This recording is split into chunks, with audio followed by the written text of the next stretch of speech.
বিসমিল্লাহির রহমানির রহিম। হে জগতবাসী, আপনার মানব দেহের মধ্যে 40 পারা কোরআন আছে। এই কথাটা জগতের মানুষ বলে যাচ্ছে। দেখেন, 30 হরফে 30 পারা এবং 40 হরফে তো 40 পারা।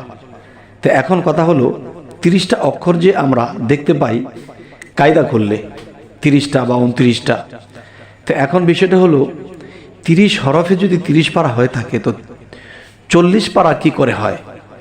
কারণ কোরআন খুললে, কায়দা খুললে আমরা দেখা যায় 30টা অক্ষরের বেশি নেই। তো এক একটা হরফের মধ্যে যদি এক একটা পারা লুকিয়ে থাকে, তাহলে বাদ বাকি 10টা অক্ষর বা হরফ কোথায়?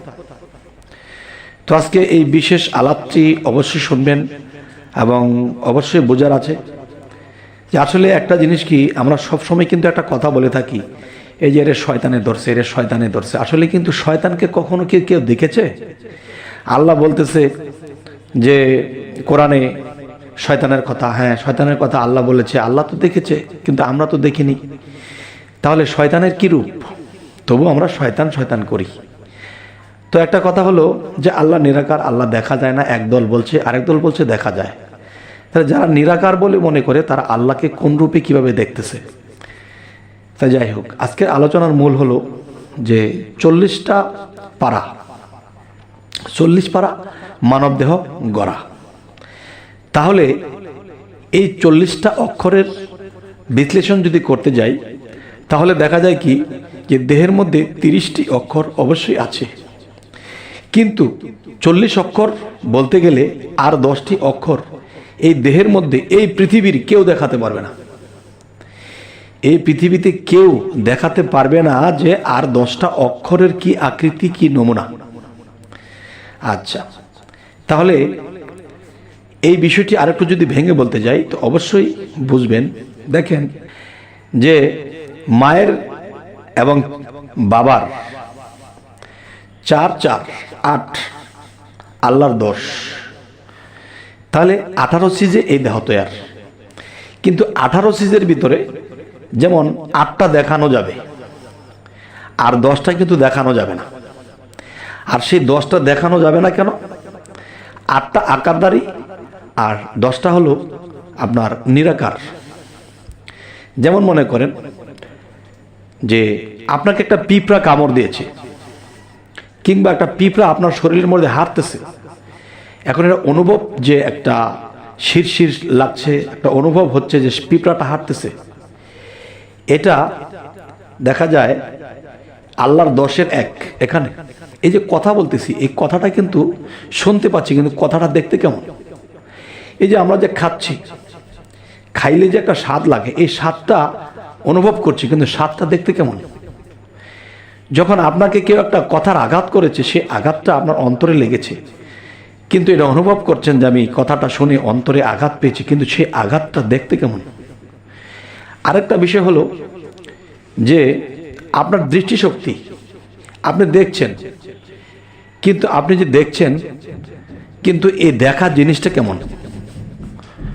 আরেকটি হলো যে আমি জগতে চলতেছি ফিরতেছি, দেখা যায় কি যে একটা ফল দেখেছি, এই ফলটা কোনোদিন আমি খাইনি, কিন্তু একজন ব্যক্তি বললো যে ভাই ফলটা খান তো। খাওয়ার পর বলতেছে যে বাবা ফলটা দেখতে তো এরকম, কিন্তু এটা খাইতে কিরকম, স্বাদটা কেমন? তখন এই স্বাদটা আমি তাকে বোঝাতে পারছি না যে স্বাদটা এমন বা তেমন। তখন তাকে একটু খাওয়াতে বললাম, সে খেয়ে কতক্ষণ পরে বলতেছে যে ফলটা যে খাইলেন কেমন লাগলো? সে বলতেছে ফলটা তো এরকম দেখতে, কিন্তু খাইতে একটু তিতা, একটু চোকা, একটু মিঠা, একটু পানসে, একটু মানে বোঝাতে পারছে না যে জিনিসটা স্বাদটা কেমন। তাই বলতে চাচ্ছি যে আল্লাহর যে 10 সেই নিরাকারে পড়েছে, যা অনুভব করা যায়, দেখা যাচ্ছে না। ঠিক তেমন করে মানব দেহের ভিতরে সেই 10টা অক্ষর সেই নিরাকারে। আচ্ছা, এবার আসি যে 30 হরফে 30 পারা, আর 30টা হরফ দ্বারা মানুষের দেহ গঠন করা হয়েছে। এমনকি মহাবিশ্ব ব্রহ্মাণ্ডটাও এই 30টা অক্ষরেই গড়া। তবে সেই মহাবিশ্বের মধ্যে যদি আমরা যাই, তাহলে আমরা সে হরফ নির্ণয় করতে পারবো না। তাই বলা হয়েছে মান আরাফা নাফসাহু ফাকাদ আরা রব্বাহু, যে সর্বপ্রথম তার নিজেকে চিনেছে সে তার রবকে চিনেছে। তখন কি হবে? যখন নিজেকে চিনতে যাবে তখন সেই নিরাকার আর আকার, সেই 30টা অক্ষর মানব দেহের মধ্যে কোথায় কিভাবে আল্লাহ ফিটিং করে রেখেছে। তাহলে এই বিষয়টা যদি অন্য বারে বলেও থাকি, তবে এবার একটু ক্লিয়ার করার চেষ্টা করলাম যে আল্লাহর যে 10 সেটা নিরাকার, আর সেই 10-এর 1 যদি আমার মধ্যে না থাকে তাহলে আমার সেই জায়গাটি অচল। যেমন আমার শরীরের মধ্যে যখন একটা মাছি বসেছে তখন কিন্তু আমি অনুভব করছি আমার শরীরে একটা মাছি বসেছে, আর আল্লাহর 10-এর সেই 1 যদি না থাকে তাহলে সেটা অনুভব আমি করতে পারবো না। যাদের প্যারালাইসিস হয়ে যায়, মানে অঙ্গ প্রত্যঙ্গের কোনো অংশ যদি এই আপনার অবশ হয়ে যায়, সেখানে যদি মাছি বসে বা কেউ একটা ঠনঠন করে একটা আঘাত করে, সেখানে আমি টের পাই না। তার মানে কি? সেখানে আল্লাহর 10-এর যে নিরাকিরি বস্তু সেটা সেখানে নেই। তবে হে জগতবাসী, আজকের এই আলোচনাটা আপনাদেরকে এটাই বোঝাতে চাচ্ছি যে 30টা হরফে কাগজ কোরআন, এতে আল্লাহ কোনো কমতি দেয়নি। কিন্তু যে একটি কোরআন কাগজের মধ্যে লিপিবদ্ধ করা হয়েছে সেটা পরে আমাদেরকে বুঝতে হয়। আরেকটি কোরআন যে আল্লাহর 10 মিশ্রিত, সেটা জীবিত কোরআন, সে কথা বলে এবং শিক্ষা দিতে পারে, সে হলো মানব কোরআন। তাহলে সেই মানব কোরআন কে? যার যার শিক্ষক, যিনি মুর্শিদ, এই মুর্শিদের কাছে গেলে তিনি আমার জীবিত কোরআন হয়ে আমাকে শিক্ষা দিচ্ছে, আমি শিক্ষা পাচ্ছি। তাই এই কথাগুলোর উপরে বিশ্বাসেই বস্তু মিলবে, তর্কে বহুদূর, তর্ক করলে শেষ নেই, বোঝার শেষ নেই। তবে হে জগতবাসী, আজকের এই আলোচনাগুলো অবশ্যই এই জিনিসগুলি বোঝানো হলো যেন মানুষ অন্ততপক্ষে, যে সবসময় শোরগোল করে বলছে যে আমরা এই দেহ কোরআনটা 30 হরফে, এরপরে মানুষ কোরআনটা ভালো করে রিচার্জ করতে গেলে 40 হরফে, কিন্তু সেই 40 হরফের 10 খুঁজে পায় না।